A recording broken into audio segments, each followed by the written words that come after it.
मित्रांनो नमस्कार. माझं नाव अतुल ठाकूर. तुम्ही बघत आहात लाईफ कॅटलिस्टचं आमचं चॅनल.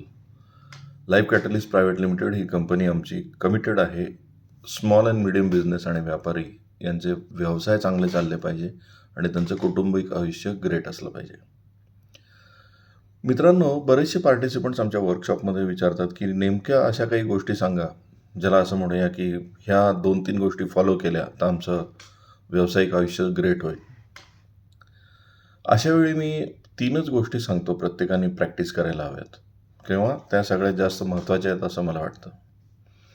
आणि ह्या 3 गोष्टी मी आज तुमच्याशी पण शेअर करतो की या 3 गोष्टी जर प्रॅक्टिस केल्या तर तुमचा व्यवसाय हा तुम्ही अधिक चांगल्या पद्धतीने करू शकाल किंवा तुमच्या व्यावसायिक लाईफमध्ये तुम्ही अधिक जास्त यशस्वी होऊ शकाल. पहिलं सूत्र किंवा पहिली गोष्ट मी प्रत्येक पार्टिसिपंटला सांगतो की तुम्ही जे काही काम आहे तुमच्या व्यवसायातलं त्याची लाज बाळगू नका. म्हणजे अगदी लोक काय म्हणतील, लोकांना काय वाटेल तुम्ही हे काम करताय, स्वतः तुम्हाला करावं लागतंय किंवा लोकांना एक लक्षात घ्या, आपल्या आजूबाजूच्या लोकांना हे माहीत नाही की तुमचं विजन मिशन काय आहे, तुम्ही काय करताय. त्यामुळे ते कदाचित तुम्ही जे काय करत आहात त्याला नावं ठेवू शकतात, ते त्याच्याविषयी बोलू शकतात. त्याची तुम्ही लाज बाळगू नका. लोक काय म्हणतील याचा बिलकुल विचार करू नका. तुम्हाला ठाम वाटतं ना की मी माझा व्यवसाय हा एका उंचीवर घेऊन जाणार आहे, कारण हीच मंडळी नंतर तुमची तारीफ पण करते.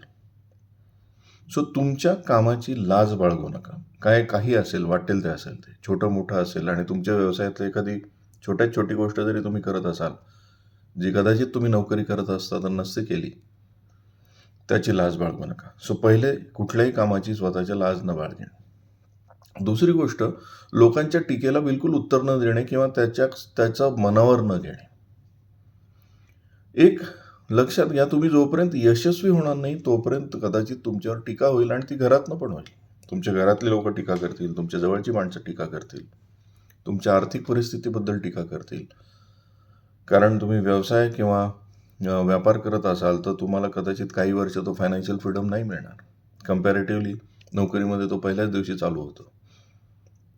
त्यामुळे तुम्हाला क्रिटिसाइज केलं जाऊ शकतं, तुमचं कम्पॅरिझन होऊ शकतं, तुम्हाला तुमच्यावर टीका होऊ शकते, जवळचेच लोक करतील, कम्पॅरिझन करून तुम्हाला तुम्ही कसे यशस्वी आहात हे सांगितलं जाईल. त्यापेक्षा नोकरी केली असते तर काय वाईट होतं हे पण ऐकावं लागेल. या टीकेला आतमध्ये घ्यायचं नाही हे तुम्हाला ठरवावं लागेल. कारण तुम्ही जसं लेस ब्राऊन म्हणतो की if somebody else's opinion becomes your own reality you will not live your life. त्यामुळे तुम्ही दुसऱ्याच्या टीकेला तुमची रियालिटी बनवू नका. स्वतःच्या कामावर बिलकुल श्रद्धा ठेवा. उशिरा मिळालं तरी फळ मिळणार आहे याच्यावर पहिली गोष्ट स्वतःचा विश्वास ठेवा.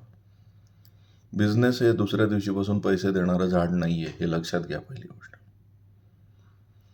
सो पहिली गोष्ट, कुठल्याही कामाची लाज बाळगू नका. दुसरी गोष्ट, टीकाकारांकडे दुर्लक्ष करा. टीका ऐका पण त्याला उत्तरं देत बसू नका, कारण तुमचं नाहीतर उत्तरं देणं हाच बिझनेस होऊन बसेल. त्याच्याकडे दुर्लक्ष करा. आणि तिसरी गोष्ट, कुठल्याही गोष्टीचा स्वतःवर परिणाम होऊ देऊ नका. म्हणजे लॉस आला तरी फार दुःखी होऊन जायचं नाही आणि प्रॉफिट झालं तरी फार आनंदी व्हायचं नाही. दोन्ही गोष्टीला स्थितप्रज्ञ होऊन बघायला लागा, कारण बिझनेसमधले या फेजेस आहेत. छोटं काही घडलं तर स्वतःच्या मनाला लावून घेणं, स्वतःला इम्पॅक्ट होणं हे बिझनेसमध्ये चालत नाही मित्रांनो. बिझनेसमध्ये लॉस अँड प्रॉफिट हे सतत चालू राहणार आहे. त्यामुळे कुठल्याही प्रकारे स्वतःवर परिणाम होऊ द्यायचा नाही, कारण तुम्ही तुमच्या बिझनेसची सगळ्यात महत्त्वाची ॲसेट आहात. जसं पूर्वीच्या आपण पुराणकथामध्ये ऐकायचं ना, एखादं 2 सैन्यामध्ये युद्ध असायचं आणि त्यातला सेनापती पडला की बाकीचं सैन्य सैरावैरा धावायला लागायचं. तसं तुम्ही तुमच्या व्यवसायाचे सेनापती आहात, तर तुम्हाला स्वतःला काही जरी झालं तरी युद्धात स्वतःला खंबीर ठेवायचं आहे. डगमगून जाऊ नका. काही वाटेल ते झालं, पैसे असतील पैसे नसतील, खूप प्रॉफिट झाला असेल, खूप लॉस झाला असेल, दोन्ही क्षणी तुम्हाला स्वतःला फर्म ठेवावं लागेल. तुम्हाला स्वतःला कंट्रोलमध्ये ठेवावं लागेल. मित्रांनो, ही 3 सूत्र पाळा, कारण व्यवसायामध्ये हे तुम्हाला सतत येईल. तुम्हाला कुठल्याही कामाची लाज बाळगायची नाही आहे, तुम्हाला स्वतःवर कुठल्या गोष्टीचा परिणाम होऊ द्यायचा नाही आहे आणि प्रत्येक गोष्ट मनाला लावून नाही घ्यायची. टीकाकारांकडे दुर्लक्ष करा. ह्या 3 गोष्टी करा, बघा तुम्हाला तुमच्या व्यवसायावर लक्ष केंद्रित करायला भरपूर वेळ मिळेल. मित्रांनो, आपण या व्हिडिओमध्ये इथेच थांबूया. हा व्हिडिओ तुम्हाला आवडला असेल तर याला लाईक करा, शेअर करा आणि या आमच्या चॅनलला सबस्क्राईब करायला विसरू नका. नमस्कार.